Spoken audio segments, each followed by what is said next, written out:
এমন কোন শক্তি এখনো তৈরি হয়নি বাংলাদেশে যে আওয়ামী লীগ সরকারকে তারা উৎখাত করতে পারে। দেখতে দেখতে 15 বছর, সামনে আরো 5 বছর, মানুষ বাঁচে কয় বছর?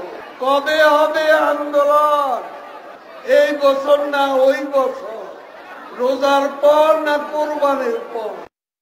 অবশেষে বৈষম্য বিরোধী ছাত্রদের অসহযোগ আন্দোলনের তোপে পদত্যাগ করে দেশ ছাড়তে বাধ্য হলেন শেখ হাসিনা। বেলা 2:30 নাগাদ সামরিক হেলিকপ্টার 7682 নিয়ে সপরিবারে গণভবন থেকে বেরিয়ে যান।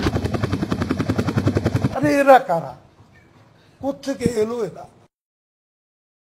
আব্বা, আমি আর পারলাম না, ওরা আমায় ছাড়লো না, ওরা আমায় দেশ থেকে তাড়িয়ে দিল।